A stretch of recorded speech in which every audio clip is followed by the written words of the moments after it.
organic, unpredictable, unknown, lovely, beautiful, a sense of fulfillment. This is part of the pleasures of life and not the chores of life.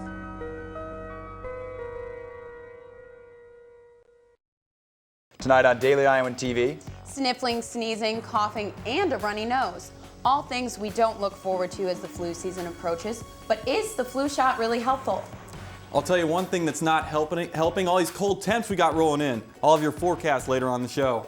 And in sports, Iowa football looks to bounce back after a big loss to Minnesota.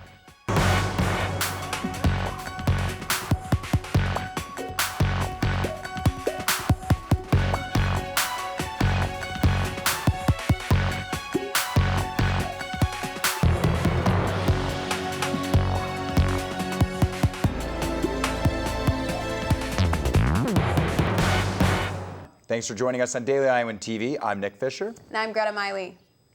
With the peak of flu season coming up, students are starting to show signs of the flu all over campus. Brianna Ox took a closer look into the infamous flu shot and whether or not it's worth to get.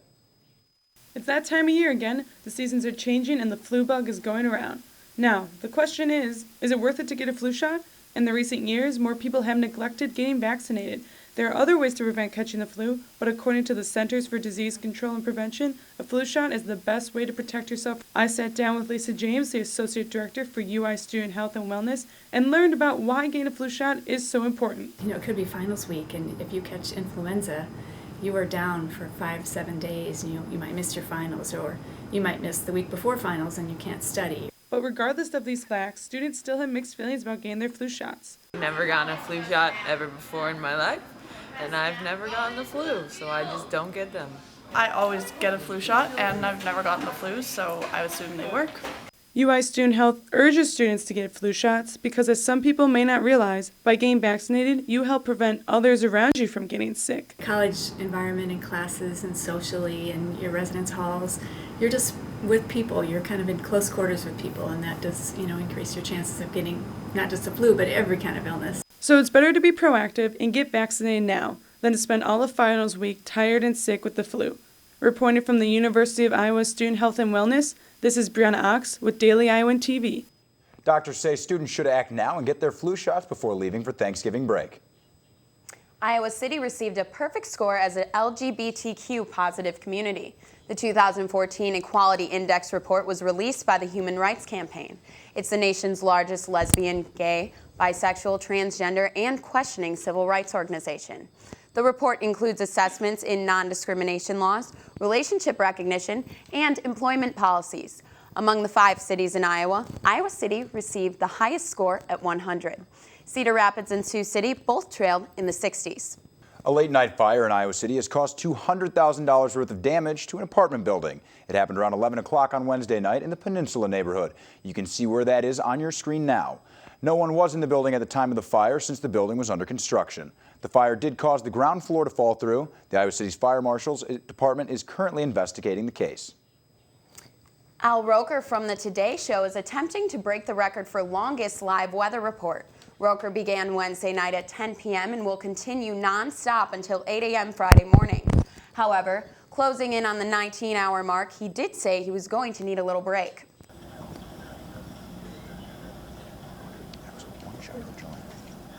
Okay, guys, we're going to have to figure out, I'm going to need 5 minutes. I am. It can't be helped.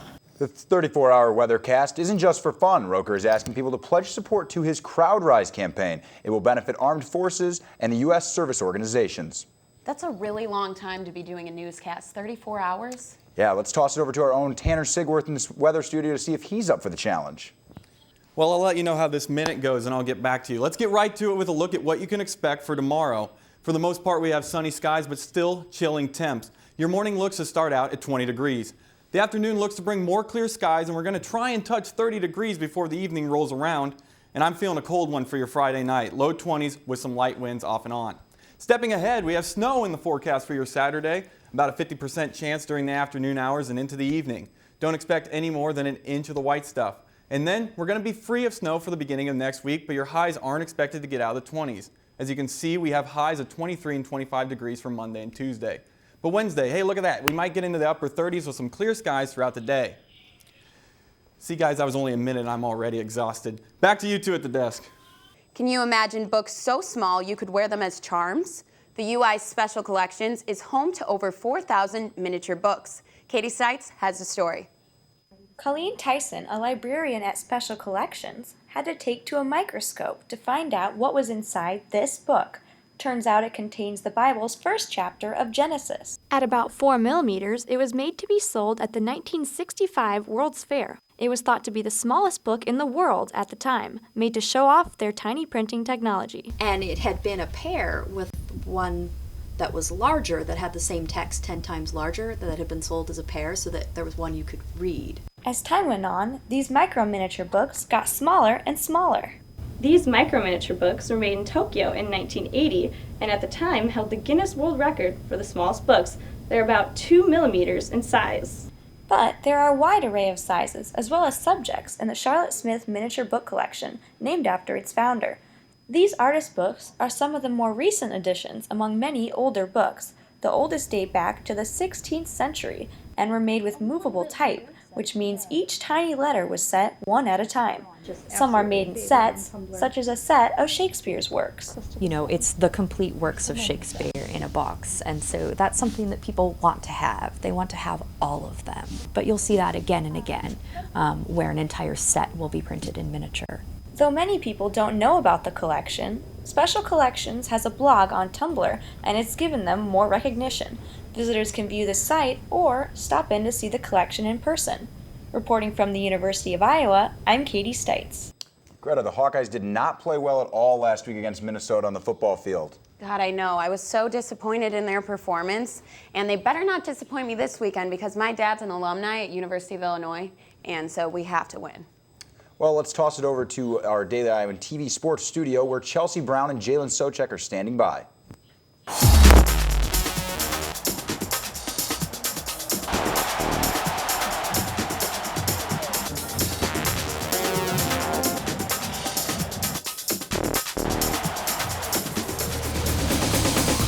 Thanks, guys, and you're exactly right. The Hawkeyes are once again on the road this weekend to face off against the Fighting Illini of Illinois.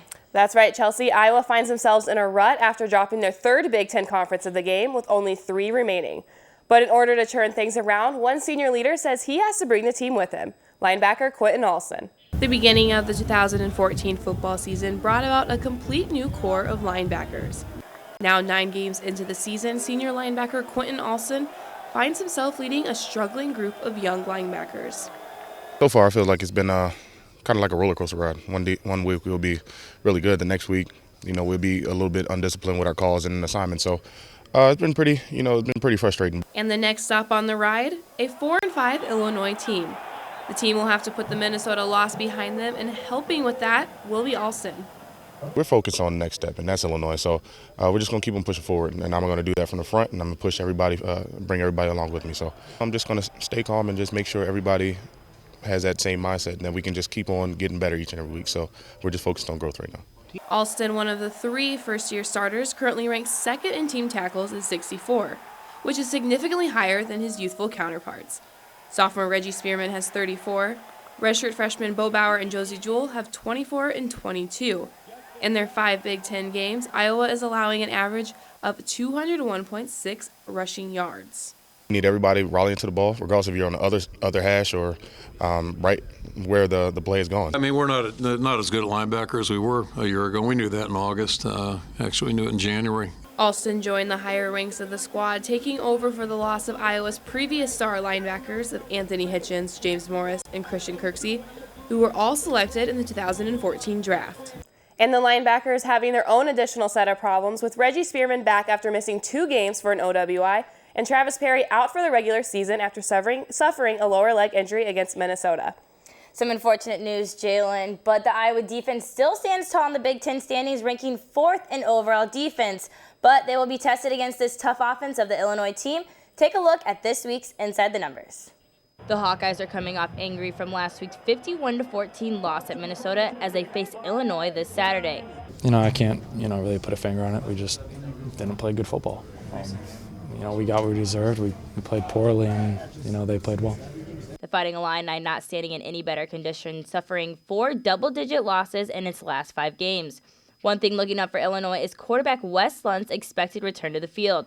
Different from Minnesota, this Illinois offense excels in the pass game, averaging 267 total offensive passing yards, and Lunt contributes to 17 of the 24 passing plays of 25 or more yards. One go-to receiver to watch is freshman Mike Dudek, who has 45 receptions for 707 yards. They make you prepare for a lot of different things and looks. Certainly it changes quarterback to quarterback, but the receivers are all very good. They're built to throw the football, and they've got good receivers, and Lunt's a really good thrower. But where Illinois excels in the pass game, Iowa dominates in the Big Ten, only allowing around 121 passing yards per game. The secondary starters, including Jordan Lomax, Greg Maben, Desmond King, and leading team tackler John Loudermilk, have combined for 18 pass breakups and 5 interceptions. Quarterback Jake Rudock has 1 touchdown and 1 pick in his last 2 games, but stays at a 63.7% completion rate on the pass game. The biggest thing we got to do right now is just stay positive and keep that workman's attitude, and we just got to keep pushing forward. You lose games. We lost big, obviously, and we just have to keep going and keep working. Illinois is coming off their final bye week and sitting in the advantage seat after defeating the Golden Gophers 28-24 earlier this season. But a game where Iowa's defense shines, Illinois will have to produce beyond the pass game. Regardless, each team is begging for this victory. Jalen's senior strong safety John Loudermilk was very vocal after the Minnesota game about how the secondary did not play up to the level they have this season. So I'd expect the Iowa defense to definitely challenge the Illinois pass offense this weekend. Now on the opposite side of Loudermilk is Jordan Lomax, who has tallied 60 tackles this season. Daily Iowan TV football reporter Whitney Blakemore caught up with a junior earlier this week. Whitney? Hey guys, it's Whitney Blakemore here with free safety Jordan Lomax. And Jordan, Illinois' QB Wes Lunt is expected to return, and he's really known for his big plays. How do you guys plan to stop him and his wide receivers? Pretty much just get a nice pass rush up front, and then in the back end, the secondary, we just have to do a good job covering up the receivers, and that should be able to eliminate some of the big plays in the passing game. And, last weekend, the Gophers completed 10 for 14 for 4 touchdowns in their pass attempts. How are you planning to adjust? Pretty much we looked at the film and we corrected our mistakes, and now we're on to Illinois, and we just got to figure out how we can stop them now. So that's just our main focus right now, just on the Illinois. And finally, linebacker Travis Perry is out for the rest of the regular season. How does that affect your defense as a whole and the secondary? Travis, he's a good player for us, and now that he went down, it's just all about next man in. So somebody's going to have to come in and replace him and play at his level or even better. And that's just a part of the game, and we're going to have to move on and adapt. All right, well, thank you so much, and back to you guys at the studio. Thanks, Whitney, for that.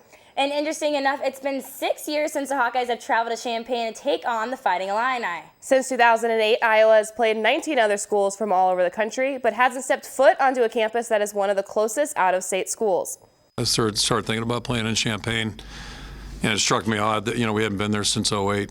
I think we all, not that I'm an expert of geography, but it's next state over, so it's kind of weird that way, especially if you're in the same conference. Although no one on the current team has faced Illinois, Iowa's roster includes 18 Illinois natives, more than any other outside state. Yeah, it is a little weird that we've never played them, but yeah, from now on, I guess we were playing them. They're on our side now, so yeah, it'll be a good game, and don't know too many kids on the team, surprisingly, but yeah, it'll be a fun game out there.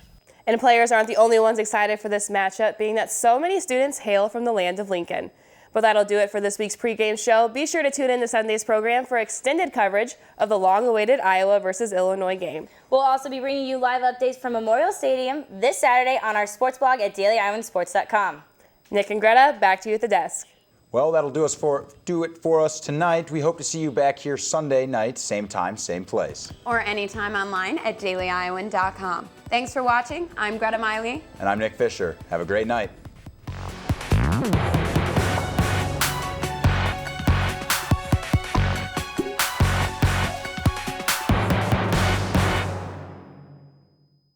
Are you worried about how you're going to find out about the latest news in Iowa City and the University of Iowa? Well, look no further. You can download the Daily Iowan mobile app on your iPhone for the area's best news coverage. You can always find current and past Daily Iowan stories at dailyiowan.com. The Daily Iowan is now on TV, online, and in your pocket. If it happens, it's news to us.